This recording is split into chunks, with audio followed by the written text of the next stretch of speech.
सबसे बड़ी चीज़ दोस्तों ये कहानी है अकबर और उनके मंत्री बीरबल की। एक बार की बात है, बीरबल दरबार में मौजूद नहीं थे। इसी बात का फायदा उठाकर कुछ मंत्रीगण बीरबल के खिलाफ महाराज अकबर के कान भरने लगे। उनमें से एक कहने लगा, महाराज आप केवल बीरबल को ही हर जिम्मेदारी देते हैं और हर काम में उन्हीं की सलाह ली जाती है। इसका मतलब यह है कि आप हमें अयोग्य समझते हैं, मगर ऐसा नहीं है। हम भी बीरबल जितने ही योग्य हैं। महाराज बीरबल को बहुत प्रिय थे। वह उनके खिलाफ कुछ नहीं सुनना चाहते थे, लेकिन उन्होंने मंत्रीगणों को निराश न करने के लिए एक समाधान निकाला। उन्होंने कहा कि मैं तुम सभी से एक प्रश्न का जवाब चाहता हूँ, मगर ध्यान रहे कि अगर तुम लोग इसका जवाब न दे पाए तो तुम सबको फांसी की सज़ा सुनाई जाएगी। दरबारियों ने झिझक कर कहा।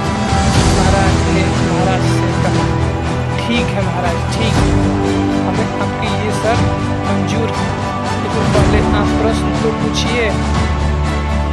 महाराज ने कहा, दुनिया की सबसे बड़ी चीज़ क्या है? महाराज ने सवाल किया। यह सवाल सुनकर सभी मंत्रीगण एक दूसरे का मुंह ताकने लगे। लगा कि महाराज ने उनकी ये स्थिति देखकर कहा, याद रहे कि इस प्रश्न का उत्तर सटीक होना चाहिए। मुझे कोई भी अटपटा सा जवाब नहीं चाहिए। इस पर मंत्रीगणों ने राजा से इस प्रश्न का उत्तर देने के लिए कुछ दिनों की मोहलत मांगी।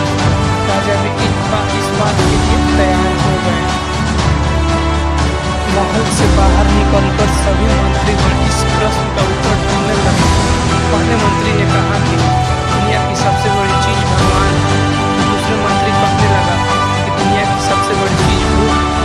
तीसरे मंत्री ने जवाब दिया और इन दोनों को नकार दिया और कहा कि भगवान कोई चीज़ नहीं है और भूख को भी बर्दाश्त किया जा सकता है। इसलिए राजा के प्रश्न का उत्तर इन दोनों में से कोई भी नहीं है, तीसरे मंत्री ने कहा। आइए देखते हैं आगे क्या होता है। धीरे धीरे समय बीतता गया और मोहलत के लिए सभी दिन भी गुजर गए। फिर भी राजा द्वारा पूछे गए प्रश्न का जवाब न मिलने पर सभी मंत्रीगणों को अपनी जान की फिक्र सताने लगी। कोई अन्य उपाय न मिलने पर वो सभी बीरबल के पास पहुँचे और उन्होंने अपनी पूरी कहानी सुनाई। बीरबल पहले से ही इस बात से परिचित थे।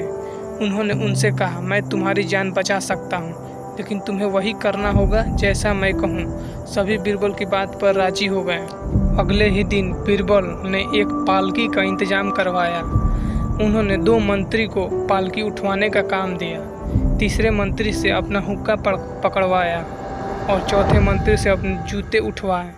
वह स्वयं पालकी में बैठ गए। फिर उन सभी को राजा के महल की ओर चलने का इशारा दिया। जब सभी बीरबल को लेकर दरबार में पहुंचे तो महाराज इस मंजर को देखकर हैरान थे। इससे पहले कि वो बीरबल से कुछ पूछते, बीरबल खुद ही राजा से बोल पड़े कि ये देखते हैं आगे क्या। Next page.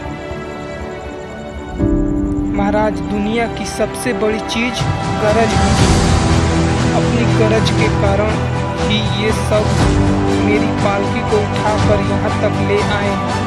यह सुनकर राजा मुस्कुराए बिना न रह सके और सभी मंत्रीगण शर्म के मारे सिर झुकाए खड़े रहे।